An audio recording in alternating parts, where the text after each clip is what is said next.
We got some blockbuster trade ideas coming up here on Chicago Bears Now. As look, maybe the Bears keep the number one pick drafted quarterback. Maybe they don't. Maybe they keep Justin Fields. And if they do decide to keep Justin Fields, trading down for a second straight year seems like at least a pretty good possibility. So I've cooked up 5 blockbuster trade ideas that Ryan Poles and the Bears could consider. Here is the updated 2024 NFL draft order, and the Bears have all but secured the number one overall pick. ESPN Analytics gives them a 95% chance to get it. I don't see Carolina winning twice over their final 4 games, so the Bears are all but certain going to get that pick. You got the Patriots and Cardinals there. The Bears' second pick is now at number 7, as they have won a couple games in a row here. I'm not as worried about that pick. I want them to keep winning. I do want to – there's an asterisk there because I'm filming this live on Monday, and there is a Monday Night Football doubleheader. So a couple of these picks could change. The Giants at number 5, for example, if they lose, they could flip to number 4 based on strength of schedule. It's very close with Washington, so we'll see. I don't think it drastically will impact any of these trades. We're talking about a slot here or there, but keep that in mind if you're watching later in the week. Wait, they didn't have this pick. They had 4 instead of 5. Well, yeah, it's a fluid situation. Okay, so B. Ryan Poles, before we get into my trade ideas. What should the Bears do with the number 1 overall pick? If you want to keep it, type K for keep it. If you want to trade it, type T for trade it. Let me know what you would do. All right, my first trade idea is with the Raiders. Khalil Mack 2.0, anybody? Well, who knows? How about a Maxx Crosby-centric blockbuster trade? The Bears get Crosby. The Raiders currently have the number 8 overall pick. I get 8 and 43 plus a third next year. Raiders get the number 1 overall pick and that extra 4th-round pick the Bears have this year, which comes from the Philadelphia Eagles. Now, our Raiders report host, Mitchell Wren, swears the Raiders will never trade Maxx Crosby. Well, I didn't think they were going to trade Khalil Mack either. And again, if you're getting the number 1 overall pick, especially this year, I think it's going to be an even bigger premium than it was last year. It's going to cost a lot, man. Maxx Crosby, man, I just have visions of this guy playing on the opposite of Montez Sweat. I mean, Crosby, the guy never comes out. He became the first player a couple of weeks ago who was listed as doubtful to play with a major knee injury. He had major swelling. He fought through it, sacked Patrick Mahomes, played again this past week.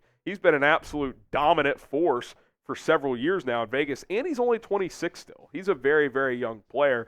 He just feels like a Chicago Bears type of player. Relentless energy, defensive motor. Montez Sweat is similar in that way. Like, you put these two opposite of each other, like Crosby and Sweat, let's roll. Like, I don't even know if you have to invest major at defensive tackle. Let Gervon Dexter continue to improve. Maybe bring back Justin Jones for cheap. You got Andrew Billings under your books. Maybe you draft a guy in the middle rounds. Like, that would be just ridiculous edge combo if you could pull that off. Number 2 trade idea here. Trade with the Giants. As obviously the Bears and Giants have traded on draft day before for Justin Fields a few years ago. Here's my trade idea here. Dexter Lawrence to the Bears, the number 5 overall pick, and then a 2nd and 3rd round pick this year. This all sounds like a lot, but again, if you're moving up to number 1 and you're not number 2 or number 3, and even if you are, it's going to cost. It is going to cost a lot. Dexter Lawrence, who is a physical specimen at defensive tackles, 340 pounds. He gives you pass rushing and run stopping ability. Just signed a new deal. The Bears have plenty of cap space to absorb a player like this. And if you can't tell, I want another impactful defensive lineman. You got Montez Sweat. That's one. Give me one more dude, and then the guys around them can just be contributors. Like, if you have 2 stars on a front, the other guys, you can get average players, and they'll be good next to them. Hell, like, in this scenario, I'd bring back Yannick on a cheap 1-year deal and have him be like your 3rd or 4th rusher because you're going to get more opportunities to take advantage of weaker matchups if you're in Ngakoue. So that's what I'm thinking here. Get another impactful defensive lineman. Keep building the trenches, and if you can do that, that would be very, very awesome. Would you rather add an edge or a defensive tackle? I can see it either way, and I think the big way to answer this is how do they feel about Gervon Dexter? If they think he's the 3 tech of the future, then I would lean edge. If they're not sold, if they think he's more of a rotation guy, then maybe you go defensive tackle. I don't think there's a wrong answer. Both positions are positions of need. But let me know, edge or defensive tackle. One thing that is not in question is the effectiveness of Waterboy. The holidays are here, and our sponsor Waterboy is here as well to prepare you for those nasty holiday hangovers. You don't want to be like the Grinch. You don't want to steal the Christmas holiday the next day and just be the grumpy guy in your family. Waterboy's got you covered. They're going to have you rocking around the Christmas tree and getting rid of those hangovers. It's a hydration powder scientifically formulated to cut your hangover time in half.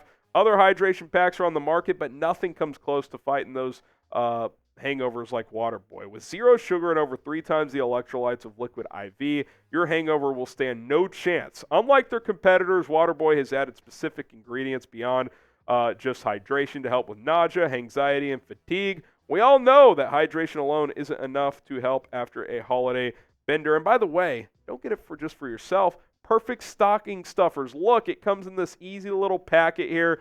Pour it, mix it, you are good to go. And we got a holiday deal for you. 15% off at waterboy.com/chatsports. By the way, one more little nugget here. Waterboy has over 9 times the electrolytes as a Gatorade. Remember your whole life you've been sold on how much electrolytes Gatorade has? Well, they have a lot, but Waterboy 9 times the amount. Waterboy.com/chatsports. Get 15% off today. A link is in the comments and in the description of this video. Okay, trade number 3 with the Washington Commanders. Obviously, the Bears just traded with Washington, and Commanders look pretty dumb because Chase Young is helping San Francisco a lot. Montez Sweat is helping the Bears a lot. Here's my third trade idea. How about another receiver? Terry McLaurin, the number 4 overall pick, 36 and 37. That seems like more capital coming my way, but I don't think McLaurin has the value of a impact edge or defensive tackle. He's a dog, but a guy like Maxx Crosby has more value than Terry McLaurin, in my opinion. Washington also gets that 4th-round pick back as well that we mentioned in the first trade. You put McLaurin with DJ Moore, I mean, that's pretty stout. There's no doubt about that. He's been the epitome of consistency. I mean, his numbers have been very similar to what DJ had done in Carolina.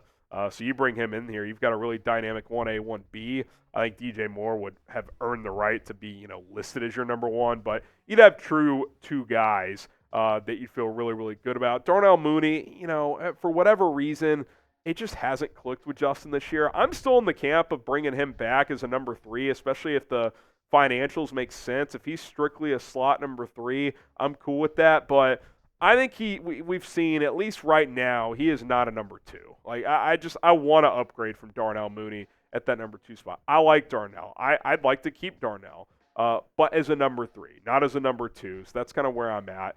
If you get Scary Terry in here, cool. Obviously, there's going to be a lot of Marvin Harrison Jr. Discussion as well. But if you were to go this route and get McLaurin, then you really focus solely on the trenches in the draft and free agency because you'd be pretty set at receiver.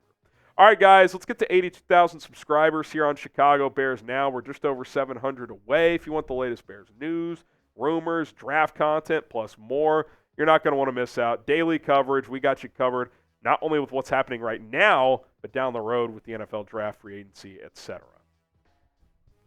Trade number 4 with the New England Patriots, and it looks like the Patriots are going to get the number 2 overall pick, so I'm kind of keeping this pick-centric, and I tried to gauge this a little bit off the Mitch Trubisky trade up a couple of years ago.